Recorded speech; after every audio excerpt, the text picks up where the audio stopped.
Hi, today we're diving into a Nobel laureate Han Kang's book, The Vegetarian. It is a story of Yeong-hye, who decides to stop eating meat after having some really vivid, violent dreams.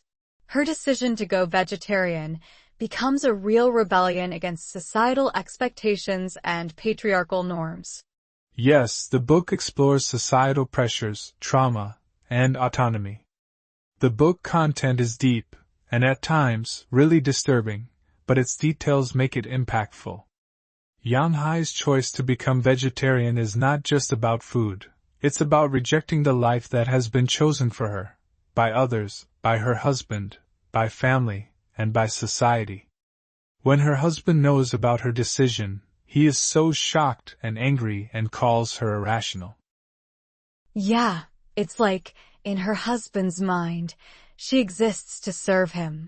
Her whole purpose is to be the dutiful, submissive wife, and this dietary choice, this simple refusal to eat meat, completely disrupts that dynamic.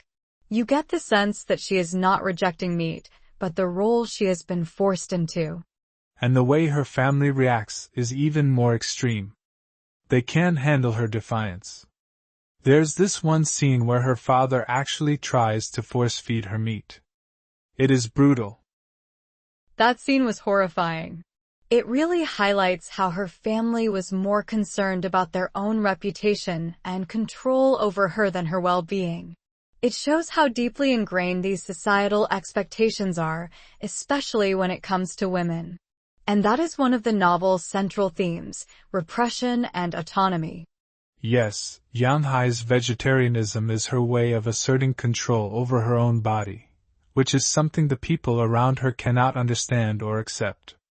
And as the story progresses, she withdraws more and more from society. By the end, she is not just rejecting meat, she is rejecting all forms of appetite and human need. Right. She even starts imagining herself turning into a tree. It's like she wants to escape her body, to become part of nature, where no one can control or objectify her. Her transformation is both physical and mental, and it pushes everyone around her to their breaking point. Which brings us to how her relationships fall apart. There are 3 sections and the novel shifts perspectives in each section. We never get Yeong-hye's direct thoughts after the first part, so we see her through the eyes of others.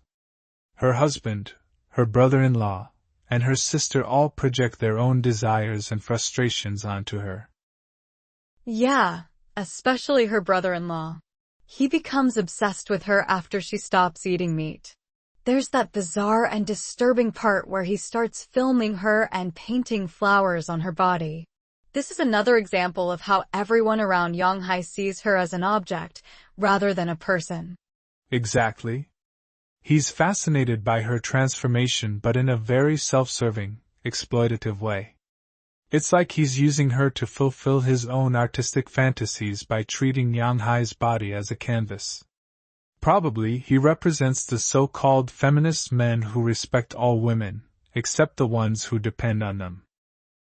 And then there's her sister, In-hye. She's the one who really tries to understand Yeong-hye, but even she struggles to make sense of it. In-hye's chapter is heartbreaking because you see how she's trapped in her own life.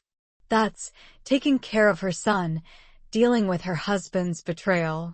Yet she's trying so hard to keep it all together. In-hye is such a contrast to Yeong-hye. Where Yeong-hye rejects societal norms, In-hye conforms, even at great personal cost. It's like they're 2 sides of the same coin. One escapes through rebellion, the other through endurance. And still suffer both. It's interesting how the novel explores mental health too. At first, it seems like Yeong-hye's transformation might be some kind of mental breakdown, but as the story goes on, you start questioning whether she's the only one acting rationally in an irrational world. I think that's what makes this book so compelling. It blurs the line between sanity and madness. Yeah, and the way author weaves Yeong-hye's dreams into the narrative really emphasizes that ambiguity. Her dreams are full of blood, violence, and pain, but they're also deeply symbolic. It's like they're reflecting her inner struggle to break free from her life and the expectations placed on her. And that leads us to the bigger symbolism of vegetarianism itself.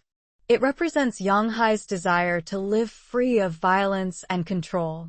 But at the same time, it shows how extreme and isolating that path can be. The novel challenges us to think about the cost of rejecting conformity. Yeong-hye's rebellion is liberating, but it also leads to her self-destruction. There's this tension between freedom and isolation, and Han Kang leaves us with more questions than answers. And that's what makes The Vegetarian so powerful and lets the reader find fine lines between defiance and madness. It's a book that stays with you long after you've finished it, making you reflect on your own relationship with society, your body, and the choices you make or feel like you have to make. Yes, The Vegetarian definitely offers so much to think about.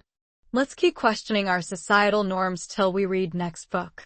Sure, see you again.